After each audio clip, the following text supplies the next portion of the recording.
bom dia, quem vos fala é o professor William e o assunto da aula de hoje é um resumo geral. Então hoje nós iremos fazer um resumo geral, eu vou falar um pouquinho sobre cada tópico que a gente abordou nessa primeira etapa do nosso curso. O objetivo desse resumo é resgatar aquilo que a gente discutiu, a gente trabalhou e a gente debateu ao longo do nosso curso. Além disso, nós testaremos os nossos conhecimentos, as nossas habilidades, tanto o professor quanto o aluno.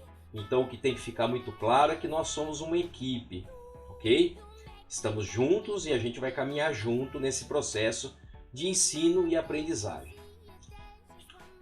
Quais foram os assuntos que nós trabalhamos aqui? Porque é bastante coisa que a gente estudou, que a gente viu, né? Primeira coisa que eu falei nas videoaulas é a respeito de como lidar com a pandemia. E aí eu pergunto, como que vocês estão se saindo? Tá tudo bem em casa, tá tudo bem com o coleguinha, com o papai, com a mamãe, o titio, a titia? Essa é uma indagação do professor William. Sinta-se à vontade para conversar com o professor. O professor, além de um amigo, ele é o professor propriamente dito. E hoje eu não quero ocupar o lugar de nenhum pai. Não é isso, o pai, a mãe, não. Mas eu tenho um carinho muito especial pelos meus alunos. E é isso que faz com que eu queira, e continue sendo um professor. Eu vejo no brilho dos olhos dos meus alunos a vontade de crescer, a vontade de se desenvolver. E isso é muito gratificante. Isso daí não há dinheiro que compre essa felicidade de um docente, de um professor. Eu faço o que eu faço porque eu faço o que eu gosto. E eu gosto do que eu faço. Eu gosto de ensinar e eu gosto de computação. Então eu consigo unir o que eu gosto e aquilo que eu gosto de fazer. Eu gosto de ensinar e eu gosto de trabalhar com pessoas. A gente falou sobre então como lidar com a pandemia, como que está o clima em casa, se teve algum atrito, se teve alguma felicidade. É hora da gente exponenciar, aumentar essa felicidade. Se teve algum atrito, é hora de pedir desculpa, de conversar, de se entender, com relação à aula de vocês. Não a aula do professor William, mas na escola.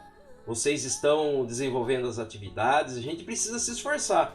A gente precisa continuar caminhando, Não importa se a gente vai correr, se a gente vai andar, se a gente vai engatinhar ou se a gente vai rastejar. O importante é que de alguma forma a gente continue sempre em frente. E vocês podem contar sempre com o professor William. No segundo momento a gente falou sobre a introdução à computação. E a gente falou sobre 3 alicerces. Quais foram esses 3 alicerces? Bom, gostaria que vocês pegassem uma folha e anotassem. Tudo isso que eu vou falar hoje, eu já dei essa dica antes.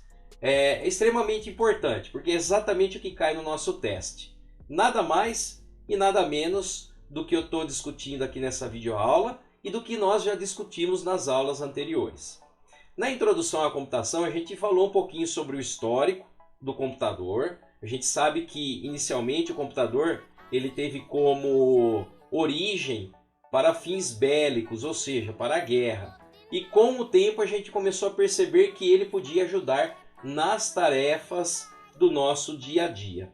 Mas a gente tem uma tríplice, A gente tem 3 alicerces que mantêm a computação de fato funcionando.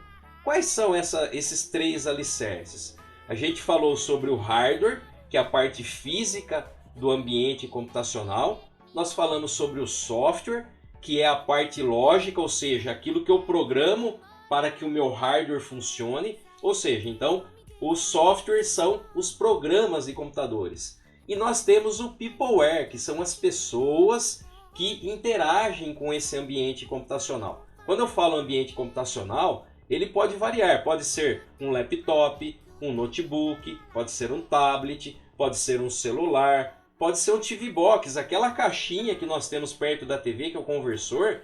Aquilo ali é um mini computador que transforma, de uma forma geral, os sinais de TV para um sinal digital, onde consegue exibir a imagem no seu televisor.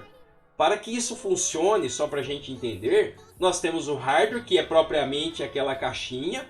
Nós temos um programa que faz com que ele funcione. Quando eu aperto o botão do meu controle, ele seleciona por meio de um software qual que é o canal que eu quero assistir. E obviamente que precisa de uma pessoa para que faça essa seleção. Além desses três, que é o hardware, o software e o peopleware, nós temos mais dois que a gente aumentou, né? A gente colocou isso no nosso estudo, que é a rede mundial, a internet, ou a rede local. Então hoje nós somos dependentes da internet, dependentes de uma rede que vai dar acesso à rede mundial, chamada internet. E além disso, o banco de dados, onde armazena todos os dados de uma forma geral. Então vamos imaginar que toda vez que eu fosse acessar o meu Facebook, eu tivesse que fazer um novo cadastro. Eu perdesse todos os comentários, todas as curtidas, todos os amigos. Não faz muita lógica a gente ter esse tipo de ambiente. Mas, por meio de um banco de dados, a gente consegue armazenar esses dados e posteriormente recuperar esses dados. Nós falamos também sobre novas tecnologias. A gente falou um pouquinho sobre as novas tecnologias que não são tão novas. A gente passou aí pelos dispositivos, a gente falou sobre notebook, sobre computador, nós falamos sobre os dispositivos móveis, nós falamos sobre os relógios Watch, né? Eu tenho um, eu uso ele sempre, né? Que consegue medir aí aquilo que a gente faz durante o dia, a quantidade de passos, né? O batimento cardíaco. Se eu estou há muito tempo sentado, ele vai avisar que eu preciso me movimentar. A gente falou sobre o eyeglass, que são os óculos inteligentes, onde captura uma imagem e consegue processar essa imagem e devolver uma imagem na minha visão, e eu consigo interagir com esse óculos. Nós falamos um pouquinho sobre inteligência artificial, nós falamos um pouquinho sobre robôs, aprendizagem de máquinas, nós falamos sobre linguagens de programação, algoritmos. Então é muita coisa que nós discutimos. Depois, avançando um pouquinho, a gente falou sobre o sistema operacional. O sistema operacional ele tem por objetivo, de uma forma geral, controlar o hardware e facilitar a vida do usuário. Então imagine que se eu tivesse que gravar um arquivo do tipo texto, no meu computador, eu tivesse que primeiro programar a rotina para fazer essa gravação. Então eu perderia muito tempo. Eu lembro até hoje, o primeiro computador que eu tive contato, para inicializar o computador, era necessário mais ou menos de 2 a 3 horas para programar a inicialização do computador. Era um processo bem cansativo, bem extenso, que se alguma coisa falhasse eu perderia todo o meu trabalho. Eventualmente, se a energia elétrica caísse, acabasse, eu perderia o meu trabalho e teria que começar de etapa zero. Então isso era muito cansativo, isso daí levava muito tempo. Então foi desenvolvido um sistema que ele tem por objetivo fazer essa ponte entre o usuário final, no nosso caso nós, usuários, e o hardware propriamente dito por meio de software. O sistema operacional ele é um software preparado para fazer o gerenciamento de todo o hardware e fazer com que o usuário consiga usar esse hardware. Depois, na aula 5, a gente falou sobre diretório e arquivos. A gente estruturou o nosso trabalho. Qual que é o objetivo de organizar o meu trabalho por meio de diretório, pastas e arquivos? Fica muito fácil eu usar todo esse conjunto de ferramentas e obter tanto acesso para que eu consiga editar, escrever um determinado documento, assim como eu também consiga recuperar um determinado documento.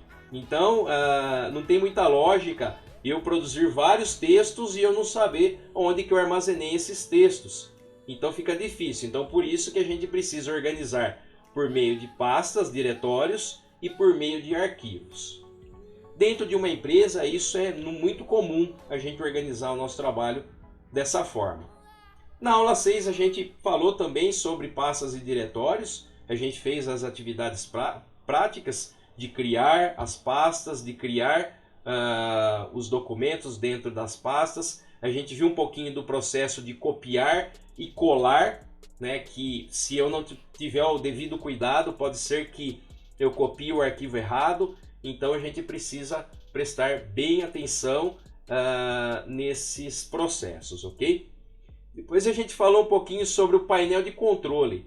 qual que é o objetivo e qual é a função do painel de controle? Bom, o painel de controle ele tem por objetivo controlar a organização, a configuração de uma forma geral da nossa estação de trabalho, do nosso computador.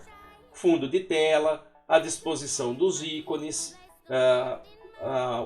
como eu vou fazer o acesso a um determinado arquivo.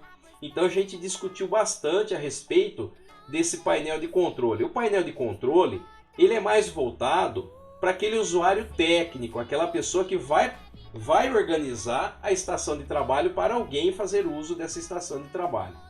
Então lá nós vimos como mudar o fundo de tela, como colocar um descanso de tela, né? A gente viu também como isso daí pode ser feito. A gente viu sobre a parte de segurança. Então são várias funcionalidades descritas dentro do painel de controle. Seria interessante vocês aprofundarem um pouquinho, né, com relação ao estudo, voltar lá nas videoaulas e estudar um pouquinho mais a respeito do painel de controle. E por fim, a gente falou sobre a customização da área de trabalho. Então o que nós fizemos na aula 10? Nós criamos os atalhos na área de trabalho e por meio desses atalhos a gente conseguiu de uma forma mais direta e mais facilitada o acesso às ferramentas. Então isso acaba impactando significativamente de forma positiva no nosso dia a dia, na nossa rotina de trabalho. Imagine que toda vez que eu vou usar um determinado ícone ou uma determinada ferramenta, eu não sei onde está essa ferramenta. Muitas pessoas desistem de usar a ferramenta justamente porque não conseguem acessá-la. Então essa é uma dica que eu dou. E depois, na aula 11, a gente falou um pouco do uso da área de trabalho customizada. Se eu tenho uma área de trabalho customizada, ela facilita bastante o meu trabalho. Então se eu tenho lá as ferramentas para edição de texto, a ferramenta de planilha eletrônica, a ferramenta para editar uma determinada apresentação, isso acaba facilitando o meu dia a dia, acaba facilitando a minha vida no uso do computador. E essa primeira etapa a gente se encerra nesse resumo e depois na segunda etapa, só para a gente já dar uma pitadinha do que vai acontecer, a gente vai entrar mais especificamente nessas ferramentas. O editor de texto, a planilha eletrônica, o editor de apresentação e também no editor de imagens. Então a gente vai usar essas ferramentas. Eu vou deixar uma atividade, a gente vai fazer essa atividade juntos. A gente vai aplicar um teste teórico e prático e a gente vai fazer o agendamento desse teste teórico e prático.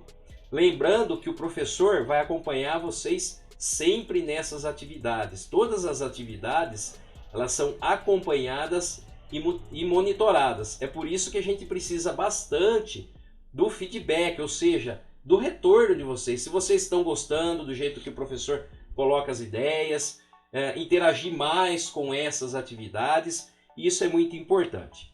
Pessoal, espero que vocês tenham gostado do nosso resumo geral. Espero que todos estejam bem de fato. Se inscrevam no nosso canal, ativem o sininho, deixem o seu like. Contem sempre com o professor William. Fiquem com Deus. Valeu!